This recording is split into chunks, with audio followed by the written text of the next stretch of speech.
Shortly we'll be hearing from Chioma Oruh. She is the Secretary General of the African Liberation Day Steering Committee. Okay, we're going live now to Chioma Oruh. Presentations for really laying the terrain. I hope I get the idea of how this program is laid out, because Africom and Northcom, as we know them, are very practical. They're very real in our lives, not just ideas, or as Barack Obama is also real in our lives. He's kind of an idea, too. He's set to mess with our minds, as Glenn Ford said. But as we're going to see and understand what Africom and Northcom, the reality of them are what we face in our communities on a daily basis and in our homes. So there's something off about the screen. Oh. Okay. That's fine. There's a quote up there as it warms up by Martin Luther King Jr., and I like to start out with that because, for various reasons it's true, and two, that MLK gets a bad rap for being this dreamer, where at the later stage of his life he understood something that we all need to wake up and see, which is our only hope today is our ability to recapture the revolutionary spirit and go out into a sometimes hostile world, declaring eternal opposition to poverty, racism, and militarism. Now, Africom is rooted in racism and poverty, but more specifically in militarism.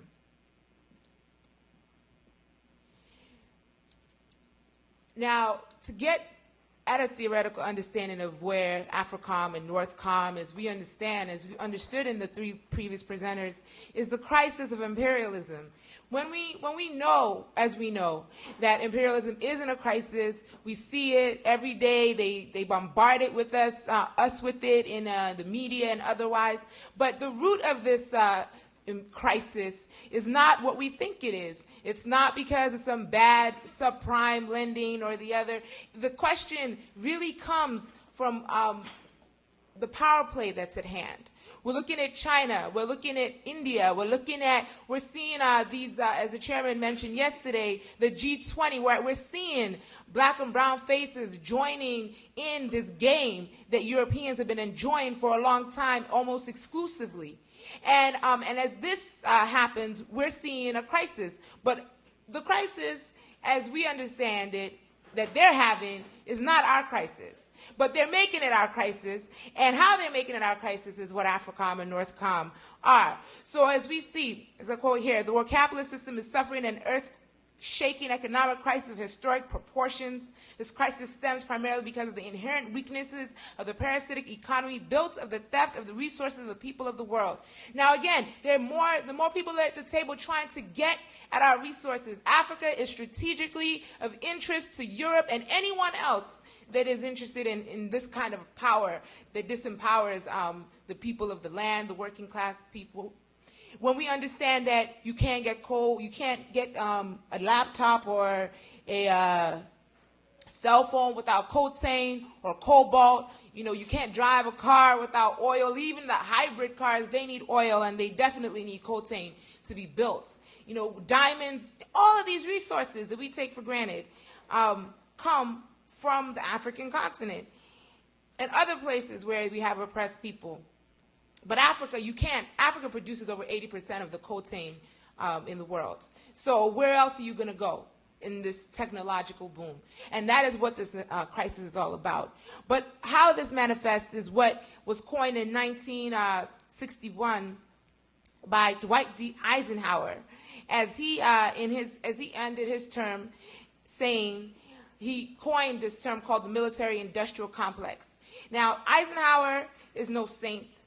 He was a president that was responsible for the deployment of 20,000 troops to Lebanon with the intentions of attacking Iraq to suppress in the 1958 revolution. Eisenhower was also the president that ordered the assassination of Patrice Lumumba. Now, for a militarist such as himself,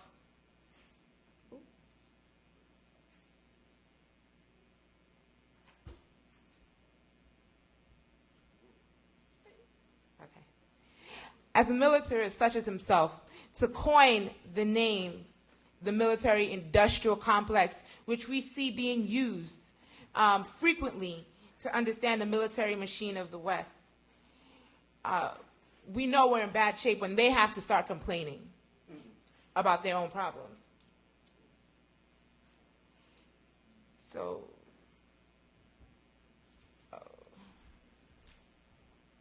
excuse us for a second as we have technical difficulties here.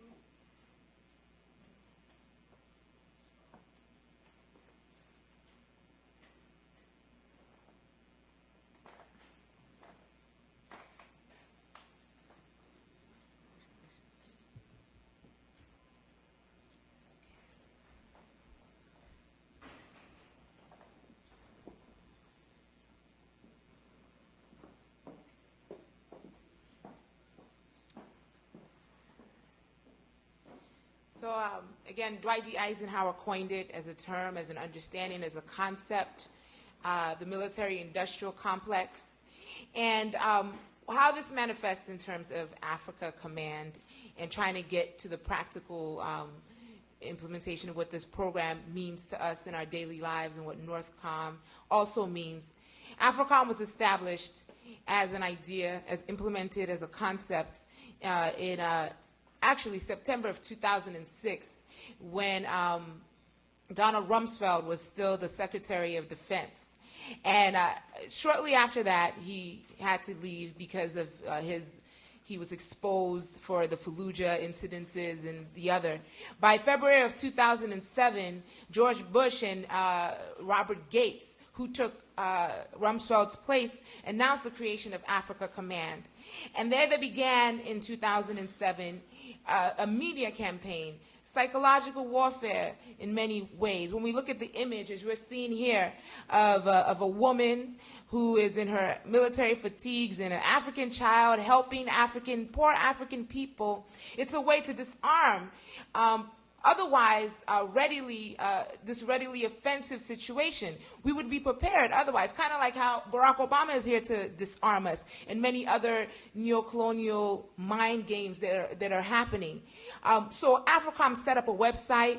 It started a media campaign, started organizing intellectuals to sign them on, not just to get them to support it, but for them to, in the classrooms, I experienced this also, as a student at Howard University, that when certain professors or certain intellectuals, and not just at Howard, anywhere else, they were encouraged. They were invited to a conference in Virginia, where the Pentagon is, and they were in Leesburg, Virginia, and they were seduced. So we began this Africom at this time. When it was announced in 2007, think tanks started putting out information to support it, and the story then continued with Africom.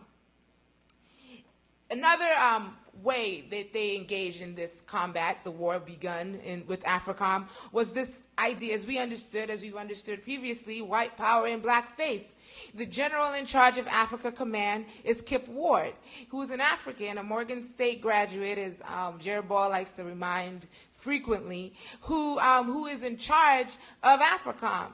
And so he, along with the woman that's right there beside him, Mary Yates, who's the ambassador of Africom, because again, one thing about Africom is a strategy that's strategically different from how the U.S. has been relating to Africa in the past, that there are different segments of the petty bourgeoisie that are opposed to Africom, and why they're opposed to Africom is this strategy. The strategy that seems offensive is that Africom seeks to marry philanthropy with military. So you have an ambassador of a military command, which is previously non-existent in the other military commands, which I will get into. But that's obviously not the fundamental contradiction. The fundamental contradiction is that it exists, period, to keep, again, the interest of the United States, to keep China, because China's coming into Africa, and of course France has its own project like Africom, and all the other imperialist policies and interests that seek to be on the continent. These kinds of strategies, a woman ambassador, an African general that's in charge of it. These were ways to kind of, he's shaking hands with African leaders, the petty bourgeoisie that really want to take control. They want to have this relationship with the United States to help them to keep sucking our resources from us. This is what Africom has continued to be. Again, this relationship with Africom and development, as I stated previously, Africom is a new name, but it's a new strategy, but its intentions are not new.